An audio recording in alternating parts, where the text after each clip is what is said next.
जिस तरह से इंसान की ताकत उसकी बाजुओं में होती है, उसी तरह सेना की ताकत उसका गोला बारूद का भंडार होती है।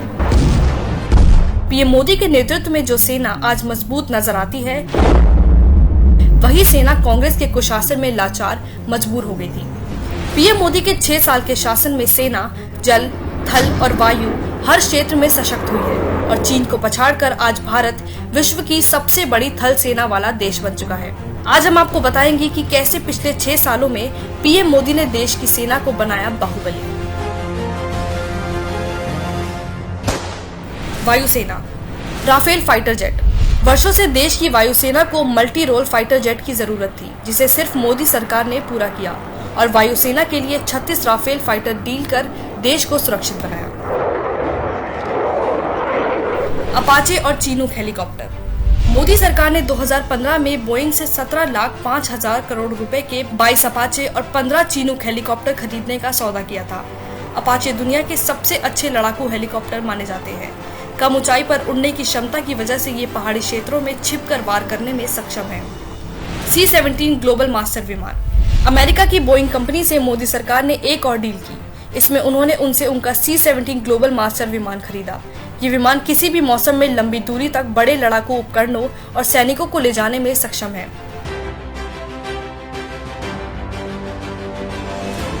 हारोप ड्रोन।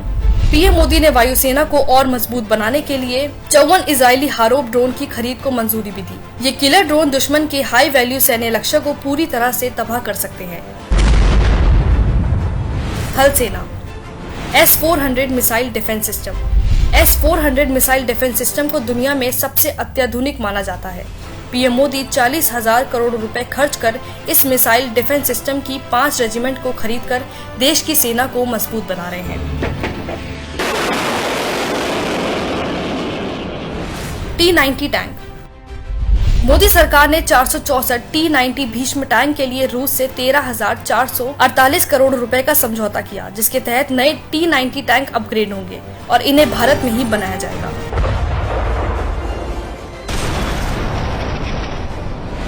SIG-716 assault rifle. भारतीय सेना को 72,400 नई SIG-716 असॉल्ट राइफलों से लैस करने के लिए मोदी सरकार ने अमेरिका की कंपनी सिक्सॉयर से 700 करोड़ रुपए का समझौता किया। Bullet proof jackets. 9 साल के इंतजार के बाद पीएम मोदी ने 2018 में सेना के जवानों को उपलब्ध कराई थी 1,86,000 बुलेट प्रूफ जैकेट्स। जल सेना। पनडुब्बियां। भारतीय नौसेना के प्रोजेक्ट 75 के तहत मझगांव डॉकयार्ड लिमिटेड और फ्रांस के मेसर्स के साथ मिलकर 6 पनडुब्बियों का निर्माण कर रहे हैं, जिसमें INS कलावरी 2017 और साइलेंट किलर INS खंडेरी पनडुब्बी 2019 में भारतीय नौसेना में शामिल हो चुकी है। Anti tank guided missile. सेना के लिए फ्रांस की 5,000 एंटी टैंक गाइडेड मिसाइल मिलान 2T के लिए मोदी सरकार मंजूरी दे चुकी है।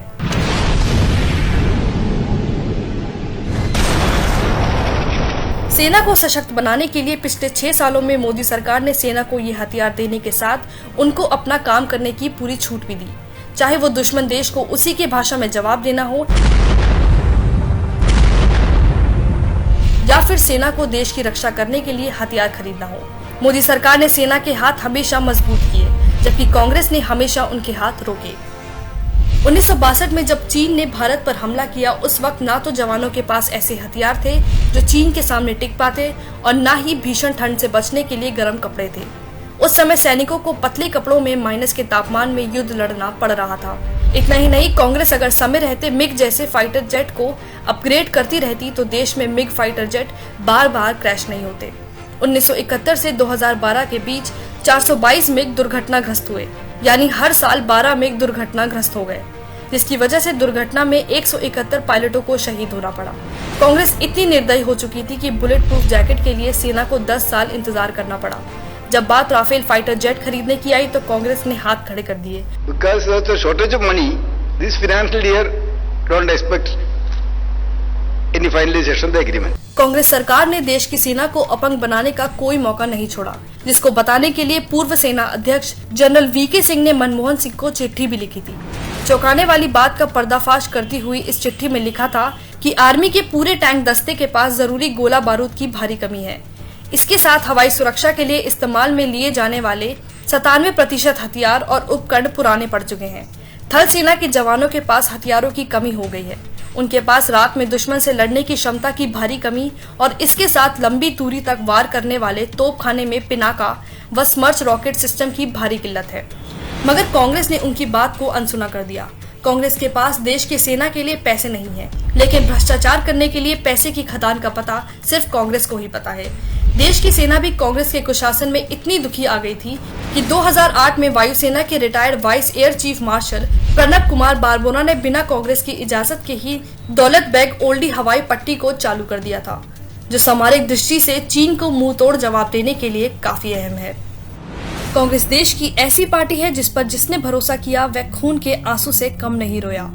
देश की सेना और जनता को हर समय निराश करने के साथ धोखा भी कांग्रेस देती आई है। राहुल जी ऐसे 10 उंगली के नागते थे, 10 दिन में कर्ज माफ कर दूंगा, लेकिन अभी इन्हें कर्ज माफ नहीं किया है। संकट में जनता और सेना का हाथ पकड़ने की जगह कांग्रेस उसी हाथ को काट देती है और दुश्मन देश के साथ हाथ मिला लेती है।